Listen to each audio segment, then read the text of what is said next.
amigos. So this is how it turned out. Welcome to the Knife Detector channel, by the way. I am the Knife Detector, and I detect knives, all kinds of knives. So if you like cutlery, if you like playing with sharp objects, then this is the channel for you. In my last video, I went ahead and I showed you how dirty this knife was that I picked up for 22 bucks on eBay. And you know, I'm a sucker for an old timer, okay? This was a dirty old timer just like me, but I tell you what, it is now a clean old timer. And one of the nice things about cleaning up a knife is you can see all of the imperfections, right? And you learn a little bit about the history of the knife. For example, we can see here on the shield, it's got a couple of scratches and gouges, because guess what? Old timer knives, they were meant to work. They were work knives. People would take them on the job site. They'd keep them in their pocket, as this one has quite a bit of pocket wear, as you can see. These knives were not meant to be safe queens. These knives were meant to be used, just like, as in my opinion, all pocket knives are. However, you know, this tells a story, right?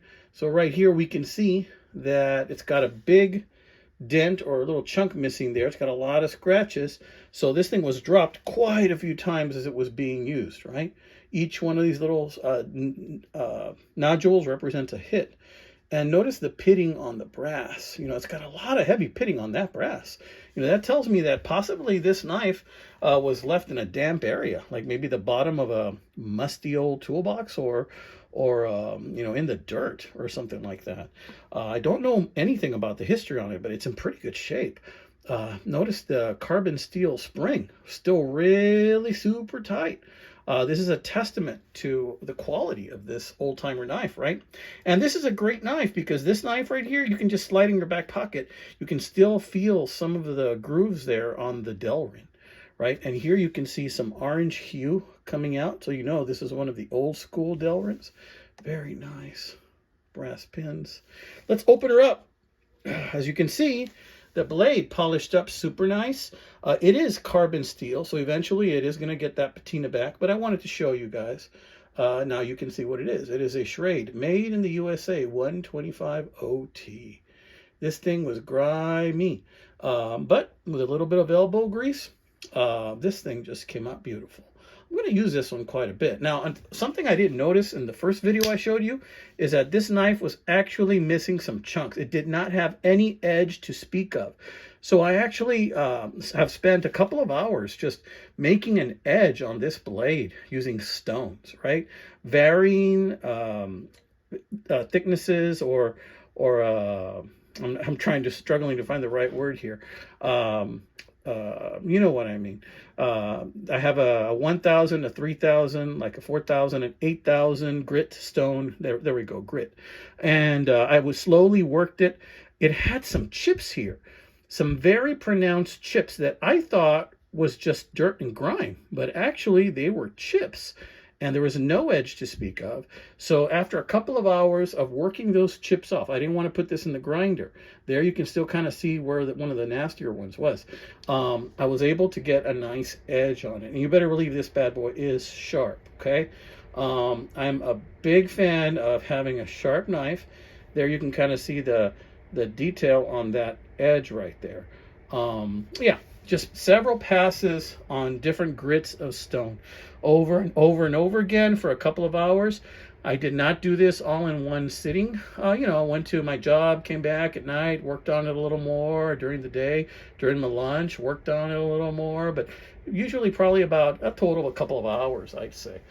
But yeah, now it's at a nice spot where it's good and sharp, amigos. Good and sharp. So I love this knife. I'm going to be carrying this knife. I'm going to be putting this in my back pocket. This will come with me to a lot of places. Tell me what you think, amigos. Tell me what you think.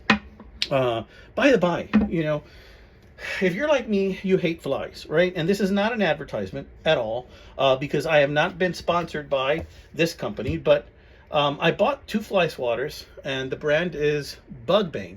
There you can see the remnants of its past victims. This is a leather fly swatter, guys, okay?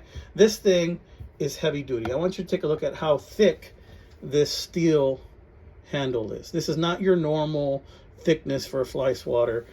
This is about twice or 3 times as thick as that. The problem I was having with the regular fly swatter you might buy at the grocery store that has a metal handle like this, but just not as thick, is that as soon as I would swing, it will literally bend in the air as I was swinging it, because I was swinging it, I guess, so fast, or the metal was just so low quality. But this metal does not bend. And when I swing, I kid you not, it creates such an impact with that leather tip that it just smashes that fly.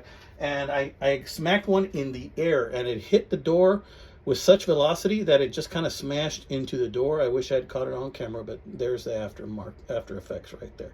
Okay, Bug Bane is the name of that. I just wanted to show you that. Anyway, so yeah, tell me what you think about this, guys. Did I do a good job? I think I did. I think I did a pretty good job. I mean, realistically, this is not going to win any beauty contests, nor will I. But I tell you what, this is a work knife. It's a hard worker.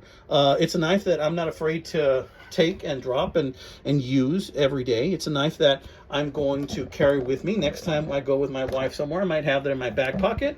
And I tell you what, it is so much fun when you go to a barbecue place and then you look for whatever excuse and you don't have a knife because the little plastic dinky ones they give you just aren't good enough. And then you pull out something like this and you open it, and they know, my friends, they know that you are old school cool, amigos. That's what carrying an old timer is all about. Old school cool. All right, this has been another one by the Knife Detector, amigos. Tell me what you think. I hope you like this video. I hope you love the knife. And please like and subscribe. Don't waste any time. Just go ahead and do it now. If you like knives, you like fly swatters. I'm just kidding. This is the first time I show. Well, maybe the second time I show fly swatter. But honestly, you know, if you like pocket knives, subscribe. It doesn't cost you anything, but means the world to me.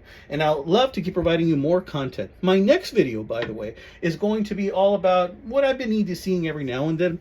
It's going to include some Victorinox knives in there. It's going to include a knife. What was it called? It's a Browning knife.